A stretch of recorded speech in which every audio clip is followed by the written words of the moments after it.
Whoa, there he is. There Hey, you are. Wow, here we are again. Our 873rd episode. Cheers, my brother. cheers. Not actually 873rd. I want to read something to you. This is a quote from an interview, and see if you can figure out which actor this is. Okay. Got nothing to do with tonight's movie, but I think he has been in one of the movies that we've watched. I'm 87 years old. I only eat so I can smoke and stay alive. The only fear I have now is how long consciousness is going to hang on after my body goes. I just hope there's nothing, like there was before I was born. I'm not really into religion. They're all macrocosms of the ego. When man began to think he was a separate person with a separate soul, it created a violent situation. The void, the concept of nothingness is terrifying to most people on the planet. And I get anxiety attacks myself. I know the fear of that void. You have to learn to die before you die. You give up, surrender to the void, to nothingness. Anybody else you've interviewed bring these things up? No, hang on. I got to take this call. Hey, brother. Oh, that's great, man. Yeah, I'm being interviewed. We're talking about nothing. I've got him well steeped in nothing right now. He's stopped asking questions. Wow.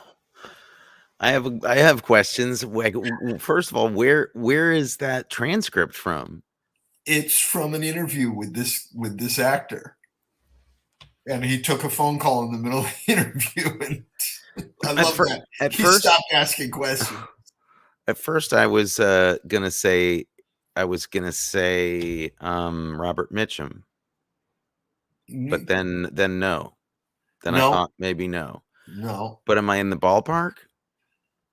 I think he was in the movie with Robert Mitchum that we watched.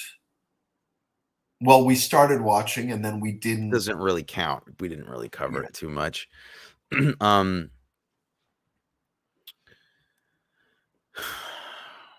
was gonna say like Robert Mitchum or Lee Marvin, but it's close. It's Harry Dean Stanton. Oh wow! You know, he occurred to me. I actually thought it might be Harry Dean Stanton, and then I was like, why would anybody be like this is more like the kind of interview they would give to Robert Mitchum, like a big star. Yeah. Of course that's Harry Dean Stanton because he gets all Buddhist and like esoteric at the end. Yeah. Because he's a pretty Buddhist esoteric guy, apparently, or was. That's a great quote. I just love he stopped asking questions. I love it. And you know, other than the smoking part, reminds me a little bit of Pops too. Well, that was definitely gonna be my if it weren't for the smoking, I would have said Dad. Yeah. Yeah. He would love to have said that on a phone call, like, no, I'm being interviewed. No, I don't know, some guy. I don't know. He's not talking anymore. I scared him. I was looking online for I couldn't find it. I was looking online for the Chris Guest impersonation of Dad that he did on SNL. Oh, I found it and I showed it to Abigail a few months ago. Oh, no kidding. Okay, you got to send me the link because I couldn't. I was mistyping. Abigail kind of lost it. It's pretty scary, as I recall. Yeah, it's pretty good. Pretty yeah. It's the Joe Franklin show. Oh, that's right. It's the Joe Franklin show. That's so right. Exactly. If you Google Billy Crystal, Joe Franklin. Okay. And Kathleen Turner was the that's right. guest. That's right. Yeah. The Matzahs by Strites. Mm-hmm. Yeah. Okay. Yeah. I can't wait. I can't wait. It's pretty great. So how you doing other than, being in nothingness? Other than all of it, all of the nothingness of the universe, I'm fine. And including the nothingness of the universe, I guess I'd have to say I'm fine because that would be included in the nothingness. I'm good. I've been super busy. I will confess to being probably the least prepared to talk about something that I've been for the show so far. Really? Well, we can talk about other things. Well, we'll have to talk about some other things. I'll rely on you a little bit. I mean, I saw almost all of it. Oh, so you haven't seen all of it. I didn't see the last half hour. You didn't see the last half hour. Oh, so But you I've didn't seen see the- the whole thing. You didn't see the whole clown sequence where they Maybe- with the Rush where they go through the Russian clown school. I'm so sorry. No, I did not see the no. Yeah, it takes this weird left turn and there's a chase through.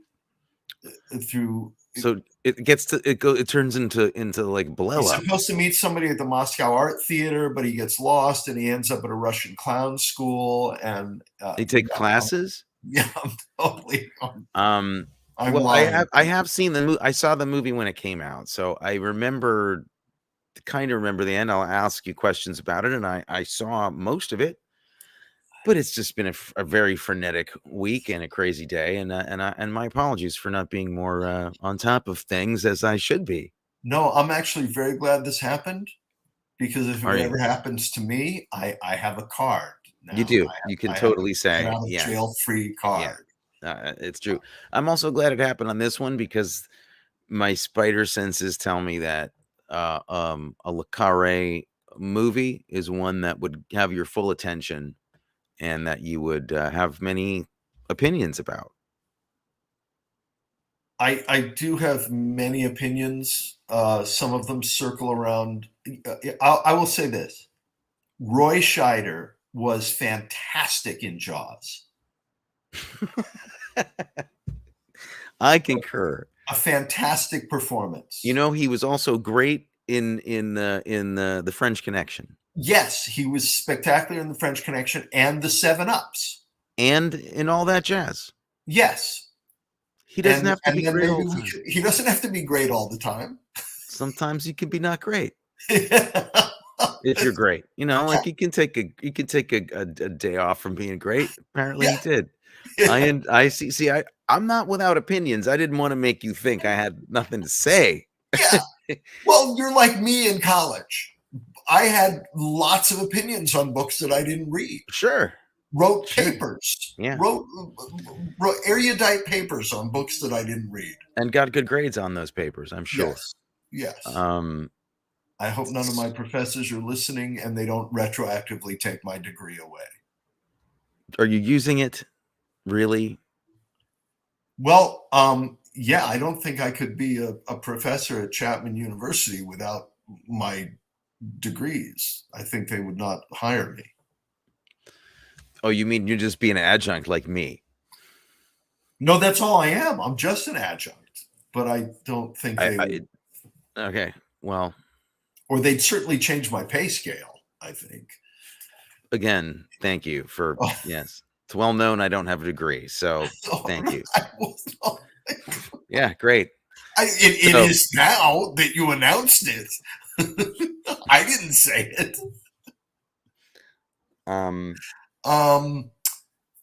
I got notes today. Yesterday, I had a big note session with my the producer who optioned my film.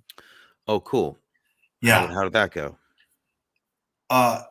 Sketchy for the first couple of minutes, and then we found the common ground, and then it actually went great. I was really nervous about it, and I walked away with a list of things to do that I'm really excited about.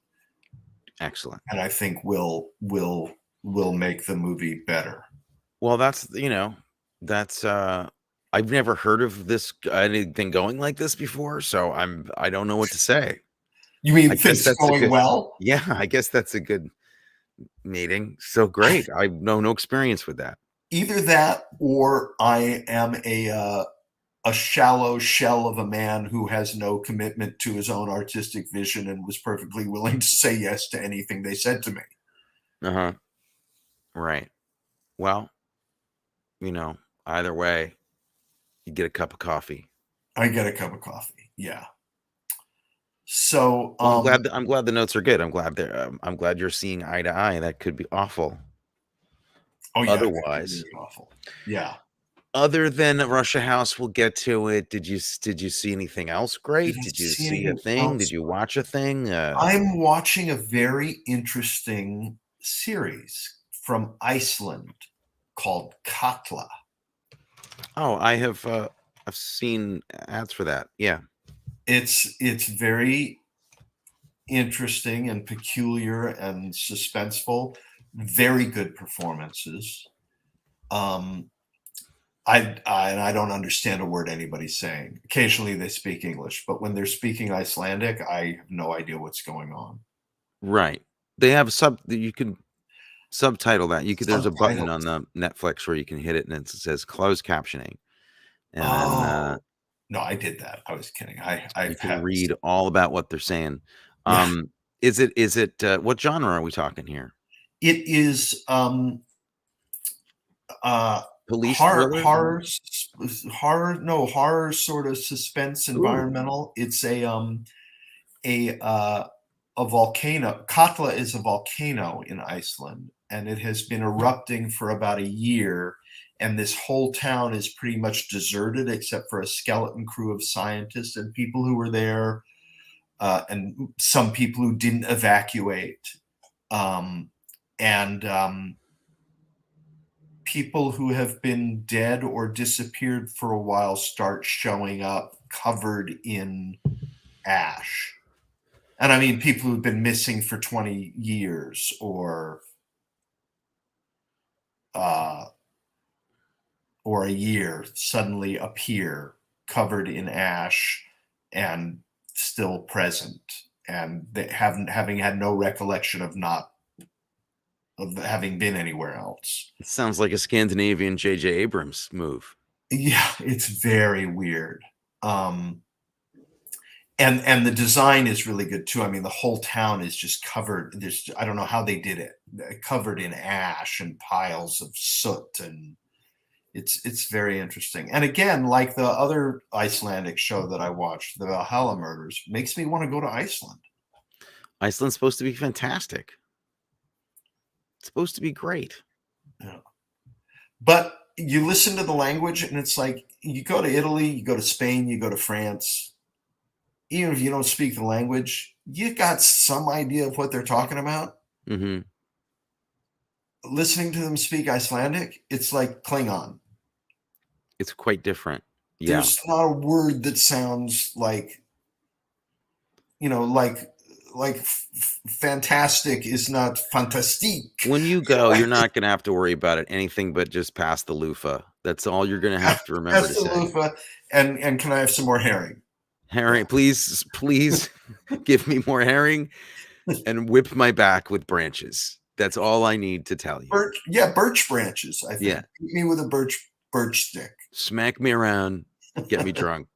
That's all I got to say. Yeah, okay. Nice. I will check that out. That sounds fun. Yeah, it's peculiar. It's no brand new cherry flavor. Well, what is? I mean, really. Yeah. Did you finish that? I did finish that. How about that Catherine Keener? Come on, man. Spectacular. So good. It makes me not want to hang out with her. Yeah, I'd think twice. Yeah. She's spooky. Yeah, really spooky. She's really, really great. I love how she just didn't do anything that was at all woo-woo or mystical or mysterious. She just played it like, I'm a witch and this is my job and I destroy people's lives and do what I got to do. Yeah. Yeah.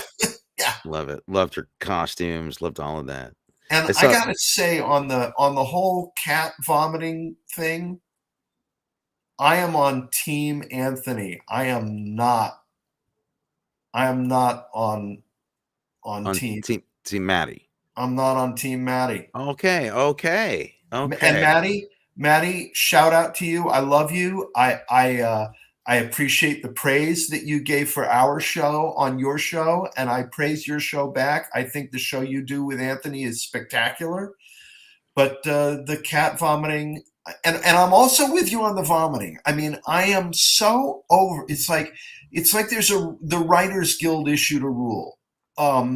If somebody is experiencing extreme emotion the way it must be shown is by having them vomit. It's everywhere. It is Yeah, everywhere. I'm 61 years old. I've had seriously traumatic things happen to me at various times in my life. Mhm. And I think you'll attest to that. You were Right. there for some of them. Yeah. None of them have ever made me throw up. You know what makes me throw up? Bad tuna fish salad. That's Yeah, what that's makes me generally throw what up. does it. I've Yeah. had one too many cocktails. That's Yeah. done it. Yeah, but a I shock or a divorce or it doesn't make me vomit. it hasn't. Come up with some other creative way of showing that people are in distress. It's in every frickin' movie since It's in every movie, and 1998. frankly, I think it's lazy frickin' writing. So I Yeah. agree with you on that, Maddie. I back you up 100% on that claim. It bothers me.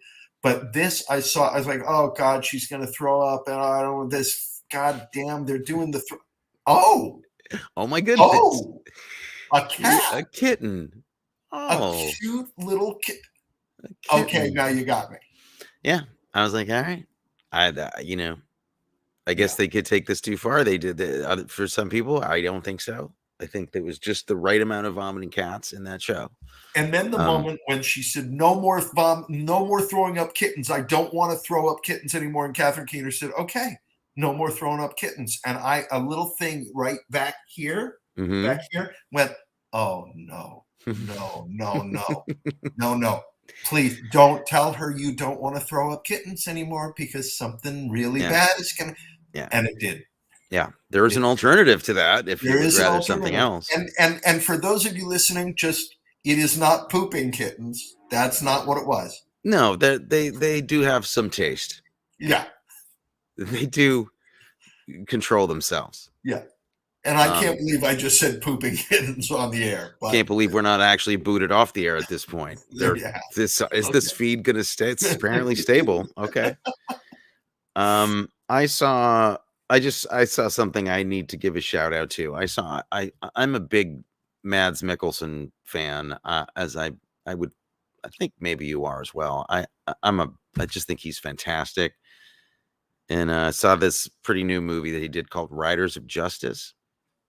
Have you seen this? No, I might have to. It's completely unhinged. It's fantastic. And I don't want to say a lot about it. I just think you should check it out. Where is it available? I rented the Blu-ray because I'm old school and I'm like all hoity-toity about my picture quality. It has to be perfect. No, I'm kidding. I happened to see it on a Blu-ray, but I think you can see it on Amazon Prime. Riders of Justice. Riders of Justice. Yeah. It's I don't want to say a lot about it because it's a surprising movie. It's not what you think by the poster, by the description necessarily. It has some surprises in it that I think you'd appreciate. I have a question for you.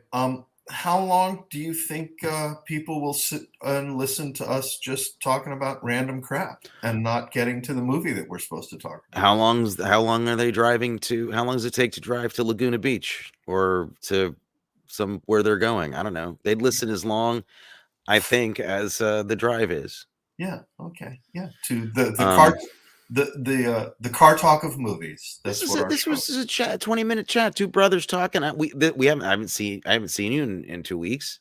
That's right. We didn't have a show last week. We're getting reacquainted. We're talking about current events, as far as they apply to us, and and we can start talking about the movie at any time. And the other thing is this. You know what? They are not paying us. No. So we can damn well do whatever we want with this hour. But when they do pay us, we have to do whatever they say. Yeah, and we could not talk about them. We could not watch or talk about the movie. We could talk about not seeing it. I'm sure there are podcasts out there of two guys talking about a movie they didn't see. Yeah, this is okay. Well, between the two of us, we saw like 85% of this movie. Yeah. Well, I saw 100%. You saw 75%. But I saw it before, and I saw the whole thing, so that's got to count for at least another 10%. All right, so like 92% of the movie. We saw 92% of this movie. Okay. We saw 192%. What are you talking about? Oh, that's right. Okay. Yeah. Then we're good. All right. Okay, so let's get going. I know everybody's restless. Let's Okay. get to Russia House. It's the thing everybody's talking about now. It's a Everybody. movie that's just it's on everybody's minds. It's So on the let's start talking about it. The yes. Russia So House. Russia House 1990, directed by Fred Schepisi, which should be pronounced Schepisi. It's not for some reason that I don't understand. Starring James Bond, no, Sean Connery, John Mahoney, Roy Scheider, Michelle Pfeiffer, James Fox, and Ken Russell. Ladies and gentlemen, Ken Russell. And Klaus Maria Brandauer. Yeah, let's not forget Klaus Maria Brandauer. Yep. And JT Walsh. And JT Walsh. And Chris Lawford. And KNS. Your friend and mine, Tuck Milligan. Tuck, where's Tuck in it? You missed him? Tuck, I have to go back. Tuck is the guy who performs the lie detector test on Sean Connery. I gotta go back and look at that again. I didn't even see this movie and I know stuff about it. Look at this. God. Oh my God, I'm a bad person. Tuck Sean Connery is John Barleycorn. John Barleycorn. Yeah. What's his full name? I forget I just watched this movie. It's going so well. Let's pull this up, shall we? Everybody just calls him Barley. I don't remember his see. His name is Barley. Yeah, Barley. They don't have a last name here on IMDb. It's not even on IMDb. He is Barley, a publisher who has fallen on semi-hard. You get the feeling things aren't going great at his publishing house. But he loves the Soviet Union. He lives in Madrid, but he travels and he loves to go to the Soviet Union. He loves the people, and he's at a writers' conference retreat, and he's in his cups, and he says some things about freedom. And we're in the middle of Glasnost. This was shot right before. Actually, the wall came down while they were shooting this movie. So when the book was being written, it was in that ramping up to when Reagan was president, and we had a feeling that things were coming to an end in the Soviet bloc. And he is talking about stuff at this writers' retreat, and somebody later, through Michelle Pfeiffer, who's also a publisher, passes him a manuscript. And the manuscript goes astray on its way to Sean Connery and ends up in the hands of MI6, the Russia House, which is the division of MI6 that deals with Russia. And it turns out that it's from a Soviet scientist, and they decide to make this publisher go to work for them as a go-between with the scientists so that we can find out Russian secrets.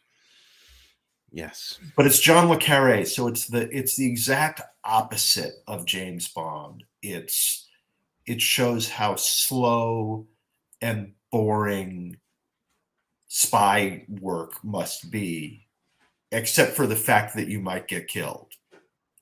That's the exciting part of it, that you might get killed is where all of the tension comes from, but none of the tension comes from chases or gadgets. Right.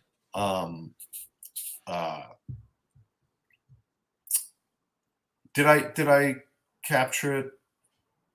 You did. I think that there's another pitch for it that's a little shorter and punchier and includes the love interest, which you just completely avoided. I mean, the movie starts with Michelle Pfeiffer's character, kind of nervously dropping off this envelope at this book fair to the kiosk where she thinks that Barleycorn's books are sold, and it gets into the hands of one of his associates, who I guess then gives it up to the to MI6, but because he's also a Scottish guy, I think. Yeah. But it starts with her, and in meeting Sean Connery, it's clear that, you know, well, they don't. I see. I didn't see the last half hour of this movie, so I don't know. Did he have a connection to her at that retreat or not? Because it looks No, like he he's did not. lying. He did not have a connection to her at the retreat. It She looks like was he's lying, or they're trying to make you think that maybe he did when he says early on in the movie, "I've never seen her. I don't know her." He no, pauses in a really odd way. no. Um, It's because the moment he saw her, he fell in love with her, okay. which explains the casting of Michelle Pfeiffer. Because if you're casting a character where one character has to see them and just instantly fall in love with them, you cast Michelle Pfeiffer. Was that a union bylaw? I don't understand. Yeah, no, and I say that's not saying, oh my God, she's so beautiful. Like, I'm not talking like, oh, she's beautiful, of course you fall in love with her. I think that Michelle Pfeiffer brings a lot more than that to a role and to this role. Yes, she did. She brought many things to it that we will talk about. Yeah, You know, I agree. The character has to. I guess so, because he does. I saw, the scene where he does say, like, I love you. I've fallen in love with you, and it's very real. It doesn't seem like he's faking that at all. And so she has to be somebody who you would fall in love with, like, immediately. Like, you'd see yeah. them and fall for them. And she's probably I guess a decent choice. I just feel like perhaps they might have cast at least a European in that role, if not a A Russian Rush. woman and a Russian actress. I have 5 women in mind, who I think could have. Oh, so you're not on the Michelle Pfeiffer train with me? Well, no, I'm not, because and it's really not a complaint. I mean, she's fine, and I've loved her and other things, but I feel like in a movie that is is shot in Moscow for the first time a Western movie's ever been shot there. Like, the gates open, we're actually seeing Red Square, we're in the Kremlin, we're all over the real stuff, and everybody else is the person they say they are. Everybody else is either Scottish, or they're English, or they're American, or there are a lot of, like, East German kind of people like Klaus Maria Brandau, or their accents fit, and then you've got her, Right. who's literally, like, to me, struggling to be. She sounds like she's on Star Trek. I mean, But they don't. Where are they going to find good actors in? Come on, Tony. in Russia. It's Russia. true. Yeah, I It's mean, true. You're absolutely right. I didn't think of that. I kept on thinking, like, how much more this movie would probably hit me if somebody like Isabella Johnny, or Irene Yacob, or at least a European actress, somebody who could convincingly kind of be that. Pfeiffer is so American to me. She didn't kill the accent, and I just didn't really believe she was Russian, and everything else was not believing this. It wasn't even about being believable. It was the thing. You've got, you want an English guy? Here's Edward Fox. He's the most English guy you're gonna find, yeah, right? yes. They got JT Walsh, who's like the most American guy ever, Yeah. right?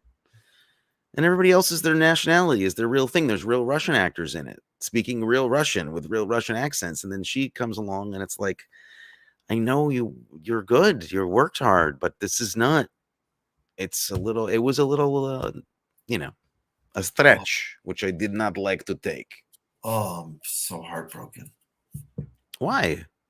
I'm a Michelle Pfeiffer fan. Oh, see, I agree. She's great, and this is a good Michelle period here. You're coming out of Fabulous Baker Boys, and it's a good period for her and for Connery. I don't know. For me, miscast. And in terms of the accent, the first role I understudied on Broadway, I had to do a Russian accent. I never went on, but I had to do a Russian accent for the role and rehearsals, and I worked really, really hard on the accent. And I was understudying Mark Lynn Baker, and I worked really hard on the accent. And then I went to Mark Lynn Baker, who I didn't know well at the time. Mm-hmm. And I asked him for advice on the accent and what source materials he used, so that maybe I could, use those same source materials. And he looked at me and said, Boris and Natasha was what he used. Dude, and then in understudy rehearsal, I actually got this note. Now, it was a Neil Simon play, and the note that I got was, Matthew, less authentic, more funny. Wow. See, yeah. Well, people don't really know, except I know. Welcome to Broadway. Wow. Yeah. Well, I know all about that because honestly, on The Americans, I played a Greek character for 6 years on this show. Yeah. And, how was your Greek accent? Well, here's the funny part. When I auditioned for it, it was just a one scene part. They didn't know that they were going to have this character on for 6 years. They really didn't. So it was like maybe an episode, maybe two. Okay. And it was kind of a comedy relief thing on the show, to be honest, when it started. And it always kind of was. But I had no time to prepare for the audition. I literally was like, you got to come in like tomorrow. And, what are you going to do? You got YouTube. You can't, you can call a couple people, but you're going to do what you can do. So yeah, you go in there, you say, you fuck one goat. I totally...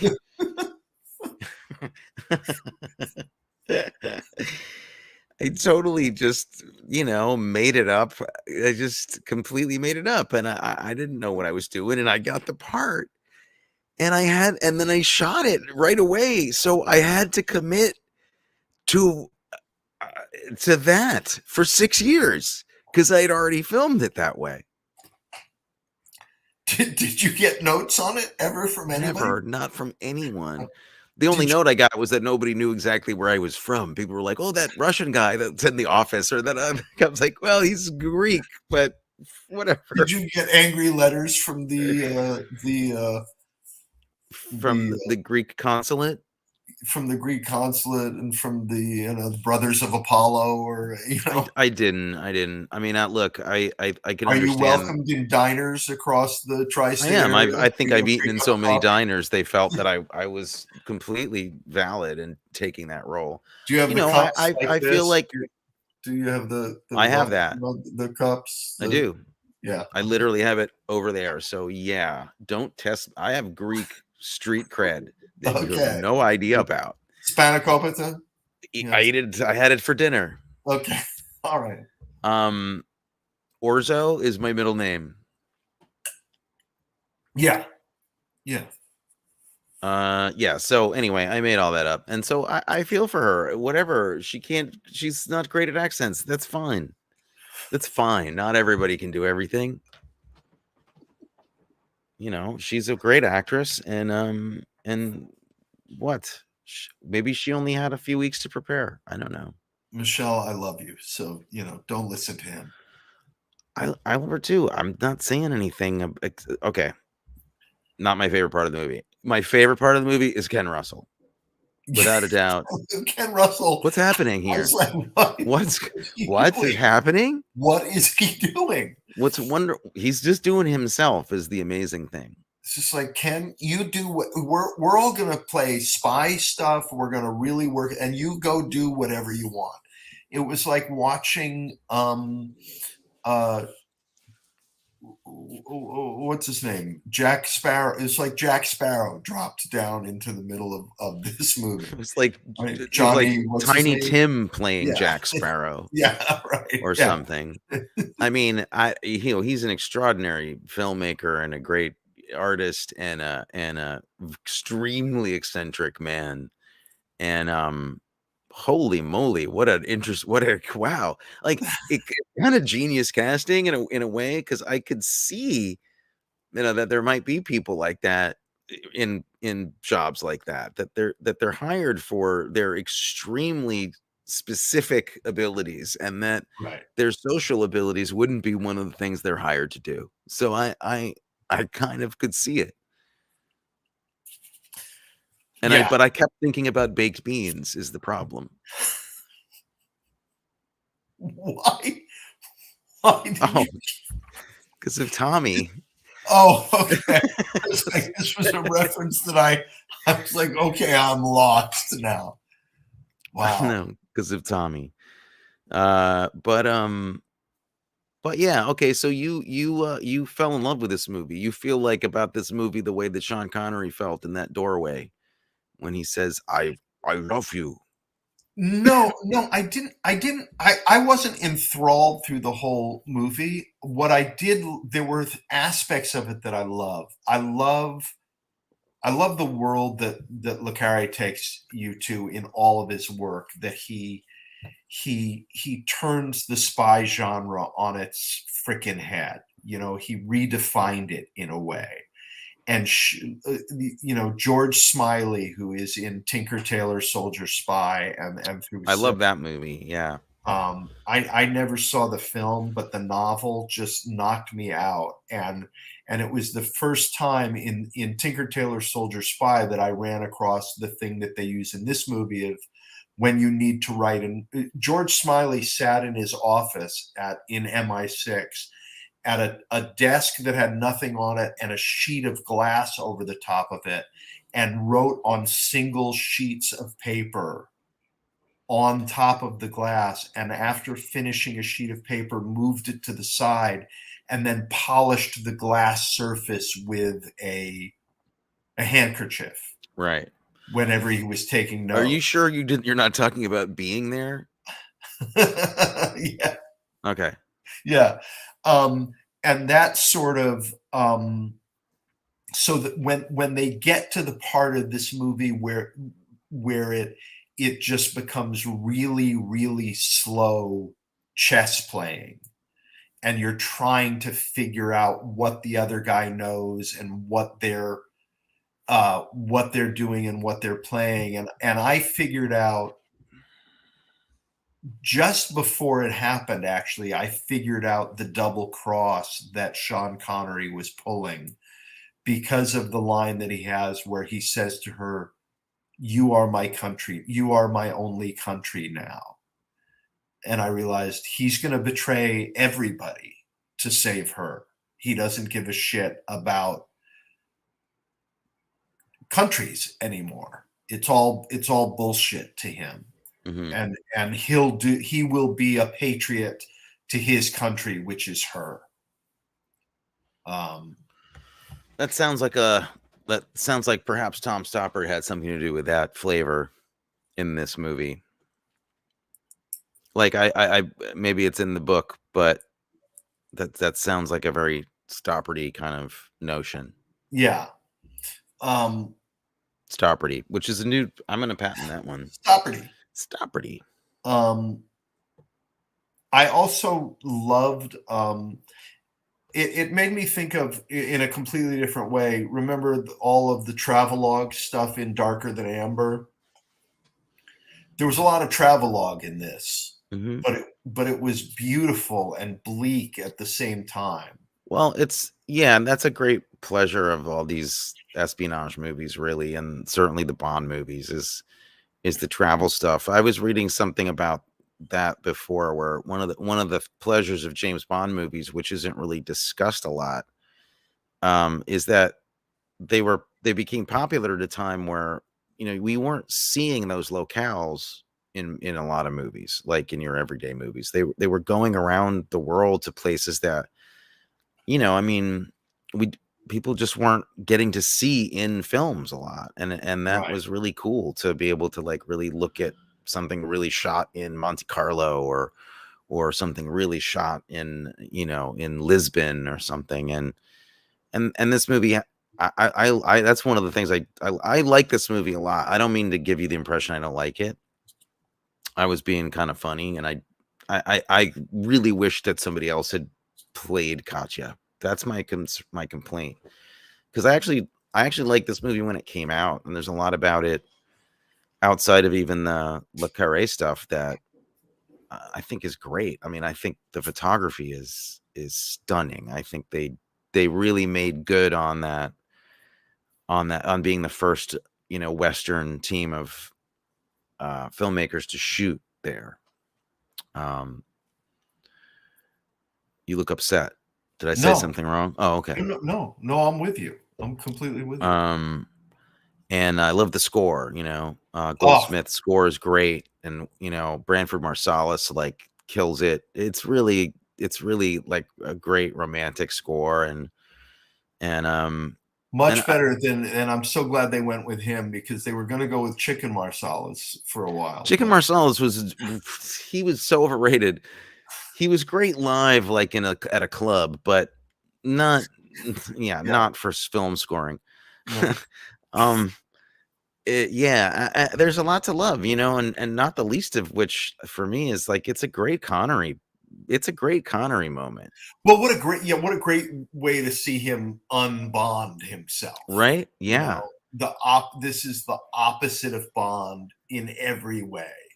and he inhabits it as effortlessly as he did that other kind of spy, you know. Yeah, I mean, he calls himself, there's a lot of great lines in this, of course, and I love the way he describes himself when he's going to go meet her, and he goes, well, I don't know what you look like. He goes, just look for a large unmade bed. And yeah, and that's exactly what he does look like in that overcoat. right. But it's a Which real again, the pleasure. opposite of what he used to be. You know, Yeah, he's exactly. incredibly put The together. most suave, Yeah, elegant, you know, cool guy yeah, ever. And here he's just, you know, he's not in shape, and he's just kind of ungainly, and he's got a scruffy beard. His hair's not combed or yeah, cut, and outside of the fact that I always every time I've seen clips of him trying to play jazz saxophone, I laugh. I can't help it. That was funny. That was pretty funny because he just doesn't have jazz. He doesn't seem like a jazz he guy. does not have jazz. It's the No, only misstep as far as I could yeah. tell. But the music, what Jerry Goldsmith did, he did the heavy lifting in this movie. Yeah, You well, know, there's all the romances in his score. there's a lot of this movie that works and would not have worked but for the music, Yeah, yeah, because the to make the plotting nature of so much of the spycraft exciting, it had to have the right score underneath it, and it yeah, did. yeah, And I loved how the you had the sense of the people watching all the time, and the way that was handled. Like there would be people who you didn't realize were watching, and like the woman in the purple coat in the hospital, you first see her and you don't think, oh, that's somebody watching them, and then you see her in the next shot and you realize, oh, that's somebody who was watching hmm them. yeah, But then you find out later that some of the people who are watching are people on our side. It's not, so you just completely disoriented. hmm And what I loved about the movie and what it seemed to be saying for Barley is that eventually it didn't matter which side. It was him against them, and Russia or America or Britain. As far as he was concerned, it was all the same freaking thing. yeah, And yeah, I loved that it became human versus bureaucracy, and human versus people who are playing this game with people's lives. This right, game that the whole point of the movie is that maybe the game doesn't even matter, because what this Soviet scientist is ostensibly, the information that he ostensibly has to sell, not sell, to share, is that the Soviet missile complex is completely impotent. That they don't, that the arms race, that there is no arms race because they can't hit the broadside of a barn. Um, and then America doesn't want to hear that because they're like, wait a minute. well, it does a great job of kind of explaining why the business of that arms race. Yeah. If It's not there's no really arms about. race, we're in trouble. It's not really about war. It's about negotiations and Yeah. and business leverage and information And and keeping the economy going. Because yeah. if there's no arms race, then Northrop Grumman and Raytheon and all of these corporations are out of business. Oh, boo-hoo. I don't have a business. Well, guess what? I don't have a business either. All right. All of my industries collapsed. So boo frickety who. Anyway, that didn't happen. And it's not really a going concern anymore because all of the rules have changed. That's what's weird about seeing movies about Glasnost or about this time period or even about the Cold War and what all was. I mean, it's just the message changed. Well, I was thinking about it as I was watching this movie and how much of it resonated with me. And I thought about trying to explain to somebody of a younger generation what this movie is about. Because the fact that the wall came down while they were making this movie, to try to explain to people who didn't grow up under the shadow of that wall as we did. I mean, you spent time in Germany and went over the wall with Mom. I didn't go over the wall. I went through. I went. You went through the I wall. asked permission. No, they let me through. I went didn't to go the other over any side. walls. You went to Jesus, the man. other- What are you trying to do? You went to the other side of the wall with Mom. I got a on passport. There was a guard. They let there was a literally passport, they there was a opened the guard, gate but and we could go You through. almost got into very deep doo-doo. I did, because yeah. you brought a copy of Curious George or something with you, and you got in trouble. I got in a lot of trouble. I don't remember what the book was, but it was the Book of Wonder. Was ist das? Was ist das Book of Wonders? Der Wonderbook. Yeah, and it got confiscated or something. Oh yeah, trouble. Yeah. Well, I don't know how it happened. Because they looked in your gas tank. They had mirrors under the car. I mean, they took your car apart completely before you get to go over there. They look in everything, and I don't know why they missed this book. I didn't know that I couldn't bring a book. I guess nobody had bothered to tell me that I could have been taken to a prison. 11. You were 11. What do we? And I had a school book. It was like a Greek mythology. And on the way back through, I had it out. And I was reading in the car, and I just put it on the back shelf of the car. And on the way through, they were like, "Okay, everything's great." And then they saw us go, and they saw the book on the back, and they were like, "Hold on!" That was your mistake. If you had read John le Carré, you would have known that putting the book on the back ledge of the car, it's a signal. It should have been face down, and I made that mistake. Face up, it's safe. Face down, it's not safe. Don't make the transfer. But they saw the book, and then they tore the car apart again. Like, they stopped us again, and they were like, out of the car. They went through everything all over again. Took the seats out. I can understand it because Mom, I mean, let's face it. I mean, frankly, seriously, Mom, spy. She looks dangerous. You look at her. Spy. She looks like a dangerous. Yeah. She could clearly be an insurgent. You don't know. Yeah, don't know about her. One of the most dangerous. And when I was 11, I was pretty tough. I was scary. Yeah, you were. Yeah. I was a craggy 11-year-old. Well, you dressed in those tweeds, so they thought you actually were George Smiley. They thought I was an unmade Ottoman. So anyway, that was a sidebar. But we're talking about a time period that not a lot of people, are really remember. It's just not something that people are, and it really evoked his love of Moscow. And his love of that place and that culture really evoked a whole kind of sensibility that you don't even really see anymore. people talking about, oh, I just love this country. I want to come here and spend time in this country. Maybe I've just been in lockdown in Brooklyn too long, but just it seems like a sentiment that's kind of gone. Yeah. Hooray for Klaus Maria Brandauer. Yeah. He's so good. He's wonderful in it. Wonderful in it. Do you have a favorite moment in the movie? Do you have a favorite of the moments of the moments that I saw? That's a funny one. Yes.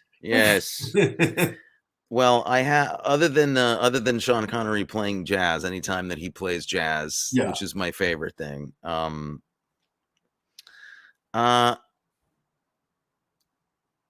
have a scene that I particularly love, and I'd be fascinated to know more about the actor who's in it.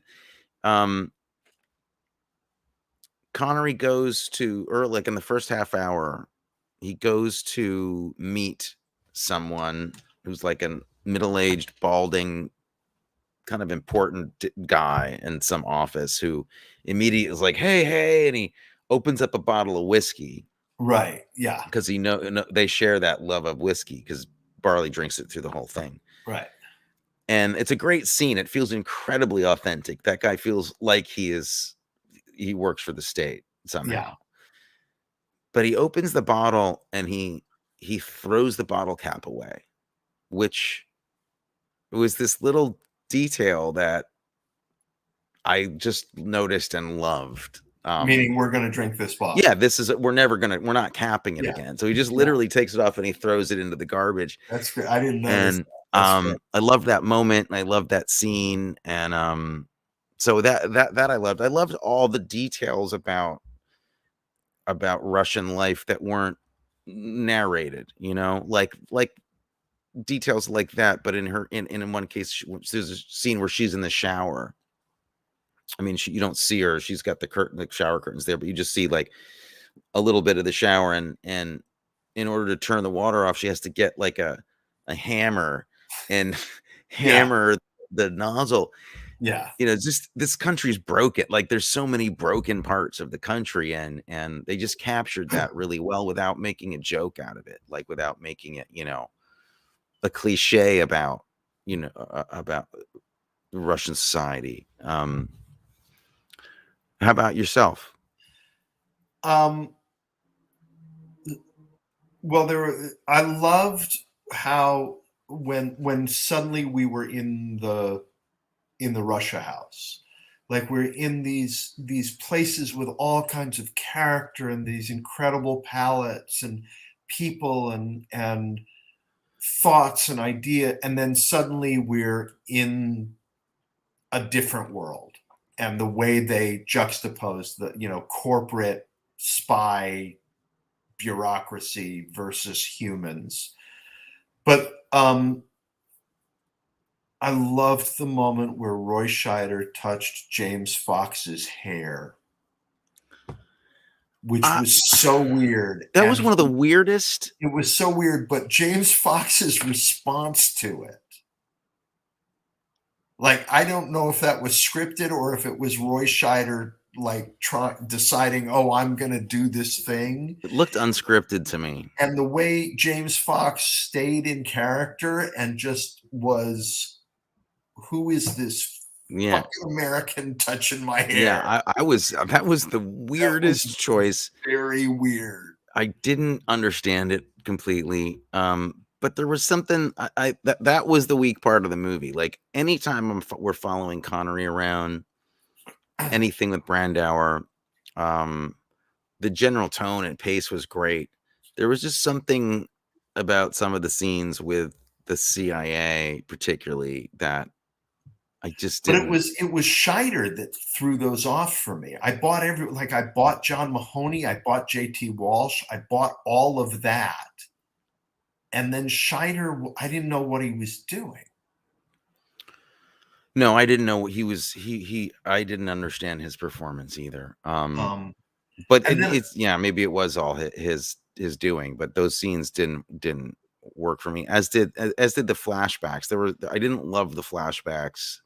I mean, the scene where they flash back to him playing the jazz comb at the table at the thing, and there were it every once in a while it just steps off the curb into traffic, this movie, and you're like, oh hey, come back here.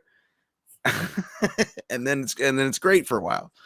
And then there was one shot that I loved, storytelling wise, which, and you may have missed it because I'm not sure if it was after it wasn't in the first 15 minutes. I don't know if I saw it. But it was when Barley has finally made the decision that she's it for him. He's declared her love for her, and we know that it's the two of them against the world now. And it's a great shot of the two of them in her apartment, and it's shot way back through a door, and they're completely, you see them, they're boxed in and alone, framed in a door. And I just love that kind of messaging. That's right after he confesses to her writing on the glass. Yeah, exactly. Saying they've co-opted me, but I'm here to help you. I'm here to right. And I'm with you. And they frame them alone. And I love that kind of visual storytelling. I mean, yeah, it was great. I'm a huge admirer of how it's shot. I think it's gorgeous. I mean, it's no Gorky Park, but it is really pretty. I kept on thinking how much more I liked this movie than Gorky Park. I mean, no, there's nothing similar about them other than they both take place in Russia around the same time. But this is such a. Catch me the grubworms. Sorry. That's right. That's right. That was from Gorky Park. Yeah. You haven't played that in a long time. Do you still have that sound? I think I still have it somewhere here. It's a very lush, romantic movie. It's actually, because I don't follow spy stuff terribly well, as I've admitted to you before, and as you know, all the espionage machinations, I get a little bit lost, but it's the kind of, like Tinker Tailor Soldier Spy, it doesn't matter. You really can enjoy the atmosphere of it, and the Le Carré stuff feels so kind of reality based that you feel like you're actually just kind of like observing people at work, which is always kind of interesting. It's not, it doesn't seem like a fake out. And it's a beautiful travel log. The locations are gorgeous. It's some of the most beautiful photography of Russian monuments and stuff you'll ever see. And it's really cool to think that this is the first time that really ever happened, with an American crew. Yeah. Well, actually, interesting bit of trivia that I read today, that this was one of two 1990 cinema movies starring Roy Scheider that were related to the Cold War. And those movies were The Russia House in 1990 and The Fourth War in 1990. And here's the interesting bit of trivia that I read. Both pictures had 3-word titles starting with a definite article. Uh-huh. I actually read that as a piece of trivia, and I was like, why? That's a newsflash. Call the papers immediately. Both of those movies had 3-word titles that started with the word "the."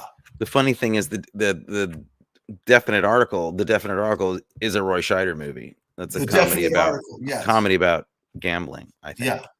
Fetch me the grubworms. There you go. I'm sorry. We missed that. We really missed that. So, do you have anything else to say about? Oh, two people we didn't shout out. We mentioned the name, but we didn't shout him out. Is John Mahoney, who, please, always great, always spectacular. Who looked quietly delighted with himself that he had a quiet scene alone with Connery. He has a scene where he drinks scotch with Connery, and it looked like, I was looking at him going, who wouldn't be thrilled to do that? He's a Scotsman himself who was probably like, I'm having a scotch with or maybe Mahoney's not Scottish, maybe he's Irish. I shouldn't even say things like that. And then Chris Lawford is in this movie, Peter Lawford's boy. Who does he play? He plays a young CIA guy who asks a couple of questions of Barley. I think when they get to Vancouver, and when they're debriefing him in that house on the lake, right? And he's. I got to work with him once. Actually, I got to work with him twice. I got to work with him on. I think he was on 100 Center Street a couple of episodes, and I worked on a play with him once, and sadly passed away several years ago. But I actually had a terrible moment with Chris, where the first day we were working together, I had done a reading the previous week at the Actors Studio in New York, and when I met Chris, I said, "Oh,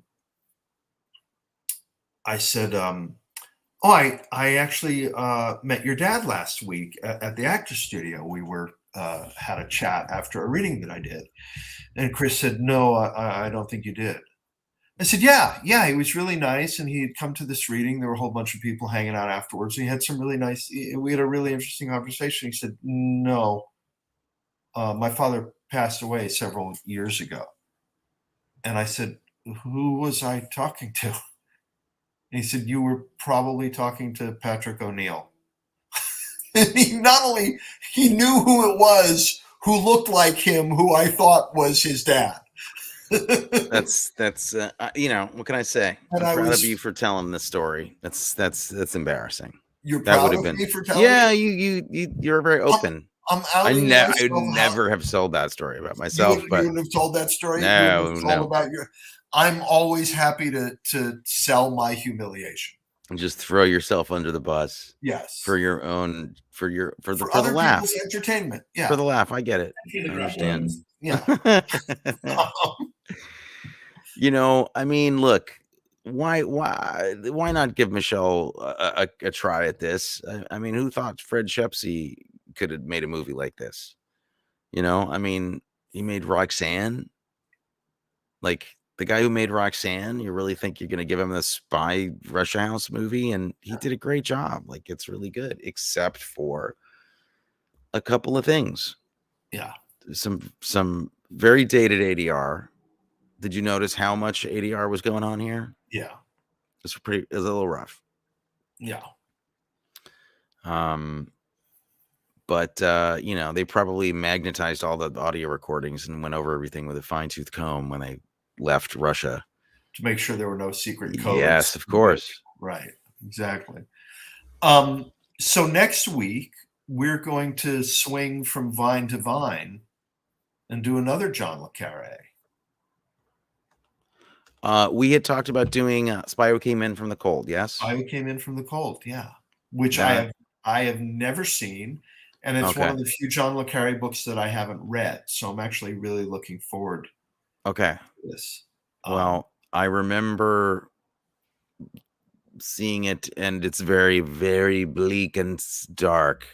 So get ready. Richard Burton, Claire Bloom, and not Werner Herzog.